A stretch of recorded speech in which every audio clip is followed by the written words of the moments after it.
कहानी की शुरुआत में हम एक खूबसूरत महिला को देखते हैं जिसका नाम एलिस है और उसकी उम्र 40 साल है। एलिस पिछले 8 सालों से पेरिस की एक फैशन मैगजीन के लिए काम कर रही है। वो अपने करियर में आगे बढ़ने के लिए पूरी तरह से समर्पित है, लेकिन उसका कड़वा स्वभाव और ओल्ड फैशन होना उसकी तरक्की में बाधा सा बन गया है, जिसके कारण पिछले 4 सालों में उसका प्रमोशन नहीं हो पाया है। एलिस का अपने पति से डिवोर्स हो चुका है और वह अपनी छोटी बेटी के साथ रहती है, लेकिन एलिस काम की वजह से अपनी बेटी को ज़्यादा समय नहीं दे पाती। वह काम में जाने से पहले अपनी बेटी को अपनी बहन के घर छोड़कर जाती है। एलिस अपनी ज़िंदगी में बहुत अकेली है और उसे खुद के लिए भी समय नहीं मिलता। एलिस अपनी कंपनी के काम से ब्राज़ील जाती है और जब वह काम ख़त्म करके फ़्लाइट से पेरिस लौट रही होती है तो उसकी मुलाकात एक यंग लड़के से होती है जिसका नाम एडमम है। एडमम की उम्र 20 साल है और वह एक कॉलेज में पढ़ता है। एडमम ने इकोनॉमी क्लास की सीट बुक की थी, लेकिन उसकी सीट में दिक्कत होती है, इसलिए उसे बिजनेस क्लास में एलिस के पास बैठा दिया जाता है। एडमम पहली बार बिजनेस क्लास की सीट पर बैठकर काफ़ी खुश होता है, जबकि एलिस अपने लैपटॉप पर काम कर रही होती है। लैंडिंग के दौरान प्लेन में तेज़ टर्बुलेंस शुरू हो जाती है, जिससे एलिस बहुत डर जाती है और एडमम का हाथ पकड़ लेती है। ये देखकर एडमम मन ही मन बहुत खुश हो जाता है, क्योंकि पहली बार किसी लड़की ने उसके साथ ऐसा किया था और वो एलिस से आकर्षित हो जाता है। कुछ देर बाद प्लेन लैंड करता है और एलिस जाने लगती है। एडमम उससे बात करना चाहता है, मगर एलिस सिर्फ बाएं बोलकर निकल जाती है। तभी एडमम देखता है कि एलिस का पेन ड्राइव सीट के नीचे गिरा हुआ है। वो उसे लौटाने के लिए एयरपोर्ट के बाहर आता है, लेकिन तब तक बहुत देर हो जाती है। एलिस अपनी बहन की कार में बैठकर निकल जाती है और एडमम बस उसे जाता हुआ देखता रह जाता है। रास्ते में एलिस की बहन उसे एक लड़के के बारे में बताती है जो एक डॉक्टर है और कहती है कि उसे उससे मिलना चाहिए, पर एलिस शादी नहीं करना चाहती, इसलिए वह मना कर देती है। इस पर उसकी बहन नाराज़ हो जाती है। वह चाहती है कि एलिस किसी अच्छे लड़के से शादी करके एक नई जिंदगी की शुरुआत करें। इसके बाद एलिस ऑफिस जाती है, लेकिन ऑफिस में उसके कोलिग्स को उसका रूखा व्यवहार पसंद नहीं होता और वह आपस में उसकी बुराई करते हैं। हालांकि ऑफिस में एलिस का एक मेल फ्रेंड है जो उसे हर चीज़ में सपोर्ट करता है। ऑफिस के एक स्टाफ मेंबर एलिस को बताती है कि एडमम नाम के किसी लड़के का कॉल आया था, वह तुमसे बात करना चाहता है। लेकिन एलिस ये कहकर मना कर देती है कि वह किसी एडमम को नहीं जानती है। फिर एलिस अपने बॉस के पास जाती है और प्रमोशन की बात करती है, पर वो कहता है तुम्हारे लिखे हुए आर्टिकल पुराने लगते हैं, लोगों को उनमें अब कोई दिलचस्पी नहीं है, तुम्हें कुछ नया और रोमांच लाना होगा। अगर ऐसे ही चलता रहा तो मुझे तुम्हें नौकरी से निकालना पड़ेगा। ये सुनकर एलिस आज देर रात तक ऑफिस में काम करती है और सोचती है कि वह कुछ नया और रोमांच कैसे ला सकती है। तभी उसके पास वही स्टाफ मेंबर का नोट मिलता है जिसमें लिखा होता है कि वह लड़का पेन ड्राइव की बात कर रहा था। एलिस को याद आता है कि उसने गलती से पेन ड्राइव प्लेन के अंदर गिरा दी थी। वो तुरंत एडमम को कॉल करती है और कहती है कि तुम कहाँ हो, मुझे पेन ड्राइव चाहिए, वो बहुत ज़रूरी है। एडमम उस समय अपने दोस्तों के साथ एक बार में होता है जहाँ वो एलिस को आने के लिए कहता है। जब एलिस बार के बाहर पहुँचती है तो एडमम उसे अंदर ले जाता है और अपने दोस्तों से मिलवाता है। संगीत। वहाँ एलिस के ऑफिस की 2 लड़कियाँ भी होती हैं जो एलिस को एडमम के साथ देखकर हैरान हो जाती हैं। एलिस को पेन ड्राइव लेकर जल्दी निकलना होता है, इसलिए वह एडमम से पेन ड्राइव मांगती है। इस पर एडमम कहता है कि पेन ड्राइव मेरे घर पर है, इसलिए हमें वहाँ जाना होगा। वो दोनों बाहर आते हैं और एडमम उसे अपने स्कूटर पर बैठने को कहता है। एलिस पहली बार स्कूटर पर बैठ रही होती है, इसलिए वह थोड़ा हिचकिचाती है।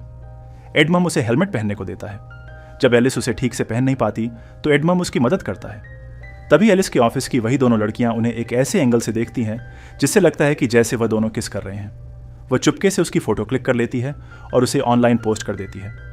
एडमम एलिस को अपने घर लाता है जहाँ उसके डैड भी मौजूद होते हैं। एडमम जानबूझकर पेन ड्राइव देने में देरी करता है ताकि वह एलिस से थोड़ी देर और बात कर सके। पर जब वह एलिस को पेन ड्राइव देता है और वह घर से निकलती है तो एडमम कहता है कि क्या मैं तुम्हें स्कूटर से छोड़ दूं? इस पर एलिस कहती है मैं कैब से चली जाऊंगी। फिर एडमम कहता है क्या हम कभी बाहर कॉफ़ी पीने चल सकते हैं? इस पर एलिस कुछ नहीं कहती, मुस्कुराती है और थैंक यू कहकर चली जाती है। अगले दिन जब एलिस ऑफिस जाती है तो सब लोग उसे अजीब निगाहों से देख रहे होते हैं। एलिस कुछ समझ नहीं पाती। तभी उसकी एक कोलीग उसे और एडमम की फ़ोटो दिखाते हुए कहती है कि तुम दोनों की ये फ़ोटो किसी ने ऑनलाइन डाल दी है और सबको लग रहा है कि वह और एडमम किस कर रहे थे।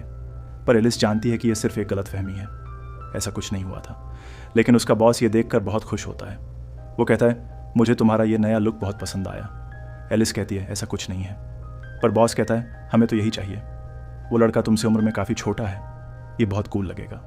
बॉस को लगता है कि मैगजीन युवाओं को टारगेट करती है और अगर एलिस एक जवान लड़के के साथ रिलेशनशिप में है तो वह युवा पीढ़ी की सोच को बेहतर समझ पाएगी। वो कहता है तुम इसमें लगी रहो, ऐसा करने से हमारी मैगजीन बिकेगी क्योंकि लोगों को मिर्च मसाला चाहिए होता है।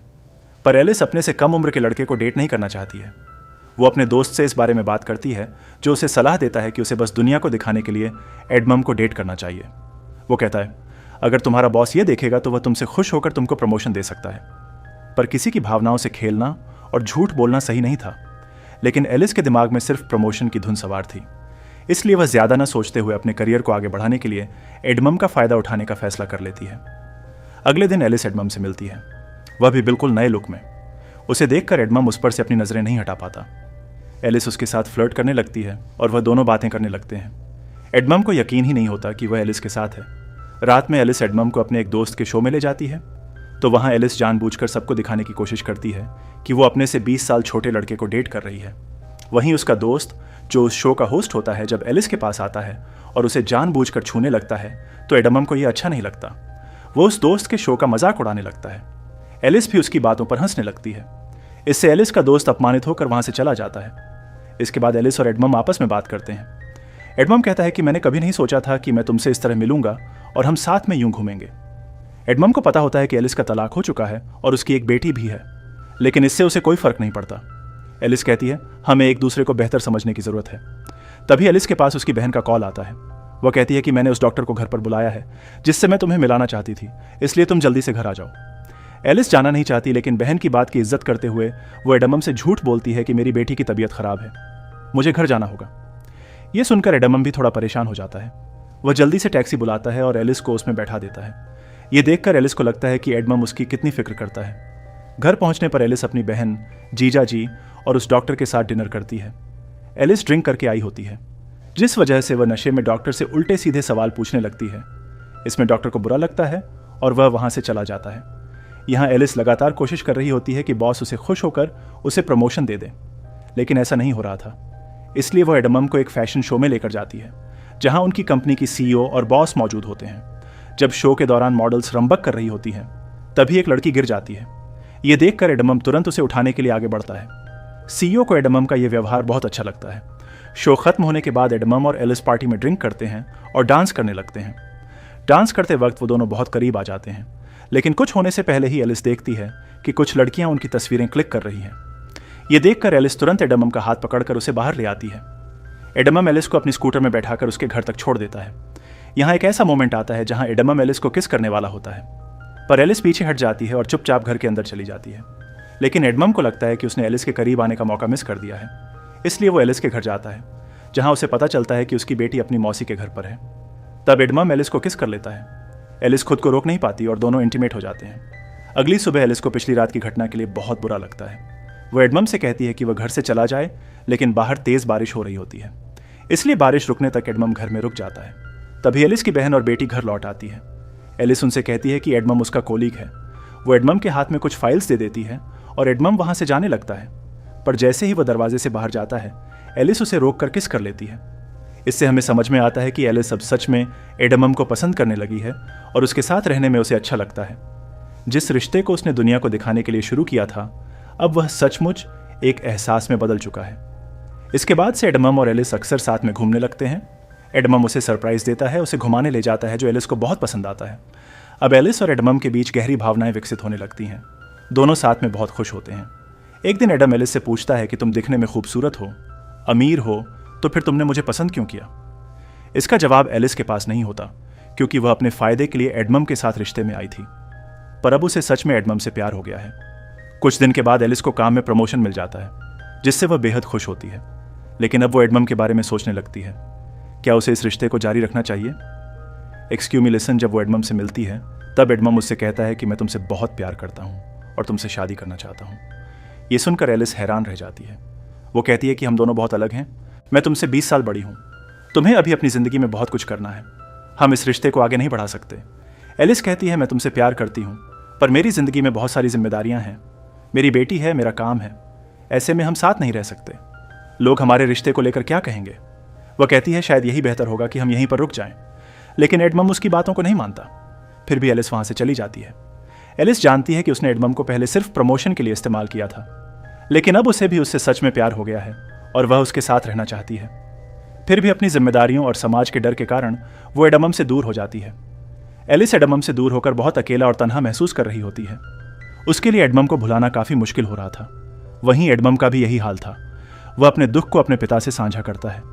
उसके पिता उसे समझाते हैं और कहते हैं, जब मैं तुम्हारी उम्र का था तब मुझे भी प्यार हुआ था। ये सब चलता रहता है, तुम्हें अपनी जिंदगी में आगे बढ़ना होगा। कुछ दिन बाद एलिस के ऑफिस में सीईओ खुद मैगजीन का कवर फोटो देखने आती है, लेकिन उन्हें कवर फोटो पसंद नहीं आती। वो मेल मॉडल की जगह किसी नए और अनदेखे चेहरे की तलाश में होती है। तभी उनकी नज़र एलिस के लैपटॉप स्क्रीन पर पड़ती है, जिसका वॉलपेपर एडमम की तस्वीर होती है। उसे देखकर सीईओ को याद आता है कि यह वही लड़का है जिसने फैशन शो में रम वॉक के दौरान गिरी हुई लड़की को उठाया था। वो चाहती है कि एडमम उनके मैगजीन का नया मॉडल बने। यह सुनकर एलिस को अच्छा नहीं लगता। वो नहीं चाहती कि वह फिर से एडमम से मिले, लेकिन अपने बॉस के कहने पर उनकी बात उसे माननी पड़ती है। एलिस एडमम को कॉल और मैसेज करती है और एडमम एक टूटे हुए आशिक की तरह घर में बैठकर ड्रिंक कर रहा होता है। वो एलिस के कॉल और मैसेज का गुस्से में जवाब नहीं देता। तब एलिस खुद उसके घर जाती है और उसे अपने साथ बाहर लेकर आती है। एडमम को लगता है कि अब एलिस फिर से उसके साथ रिश्ता शुरू करना चाहती है, लेकिन एलिस उसे बताती है कि तुम्हें मैगजीन के लिए मॉडल बनना होगा, तुम्हें खूबसूरत लड़कियों के साथ काम करने का मौका मिलेगा और इसके लिए तुम्हें पैसे भी मिलेंगे। ये सुनकर एडमम गुस्से में आ जाता है। उसे समझ में आ जाता है कि एलिस अपने काम के लिए उसके पास आई है। वह कहता है, मैं तुमसे मिलना नहीं चाहता, अच्छा होगा हम कभी ना मिले, और वह गुस्से में वहाँ से चला जाता है। जिस दिन एडमम का फोटो शूट होना होता है, सभी एडमम के आने का इंतजार कर रहे होते हैं। एलिस को डर लगता है कि अगर एडमम नहीं आया तो उसे नौकरी से निकाल दिया जाएगा। तभी एडमम वहाँ पर आ जाता है, क्योंकि वह अब भी एलिस से प्यार करता है। उसे मेकअप रूम में ले जाया जाता है, जहाँ उसका लुक तैयार किया जा रहा होता है। तभी उसके पास एलिस का दोस्त आता है और एडमम से माफ़ी मांगता है। वो कहता है कि मैंने ही एलिस को सलाह दी थी कि वो तुम्हारे साथ झूठा रिश्ता बनाए ताकि उसे प्रमोशन मिल सके। ये सुनकर एडमम को बहुत दुख होता है कि एलिस का प्यार एक नाटक था। वो बाहर आता है और सबके सामने एलिस को किस कर लेता है। फिर एडमम अपना फोटो शूट करवाता है, लेकिन यह सब उसके लिए नया अनुभव होता है। वो अच्छे से पोज नहीं दे पा रहा होता है और फोटोग्राफर को बार बार उसे निर्देश देने पड़ते हैं, जिससे एडमम चिढ़ जाता है और वहां से जाने लगता है। तभी एलिस उसे समझाने के लिए आती है, पर एडमम उस पर गुस्सा करता है और कहता है, मैंने तुमसे दिल से प्यार किया और तुमने अपने फायदे के लिए मेरा इस्तेमाल किया। फिर एडमम दुखी होकर वहां से चला जाता है, जिससे एलिस को भी बहुत बुरा लगता है। उसका बॉस भी उसे नौकरी से निकाल देता है। अब वह पूरी तरह से अकेली पड़ जाती है। वो एडमम को भूल नहीं पा रही होती है और उसकी यादें उसे हर पल सताती रहती हैं। एलिस को एहसास होता है कि उसके लिए करियर से ज्यादा जरूरी वो इंसान है जिससे वह प्यार करती है, संगीत। इसलिए एलिस एडमम के कॉलेज जाती है और सबके सामने कहती है, मैंने अपने भविष्य को लेकर सोचना छोड़ दिया है और मुझे फर्क नहीं पड़ता कि समाज हमारे बारे में सोचेगा। अब मैं सिर्फ तुम्हें चाहती हूं, मैं तुमसे प्यार करती हूं और तुम्हारे साथ रहना चाहती हूं। वो एडमम से माफी मांगती है। एडमम उससे अब भी प्यार करता है। वो उसे किस कर लेता है और माफ कर देता है। इसके बाद से दोनों साथ में हंसी खुशी रहने लगते हैं और इसी के साथ मूवी खत्म हो जाती है। दोस्तों, अगर आपका परिवार और समाज आपके रिश्ते के खिलाफ हो जाए तो क्या आप अपना प्यार निभा पाएंगे? इस पर अपनी राय कमेंट सेक्शन में जरूर दें। वीडियो को लाइक और शेयर करें और चैनल को सब्सक्राइब करके बेल आइकॉन प्रेस करें। मिलते हैं अगली वीडियो में। Till then, bye bye, take care.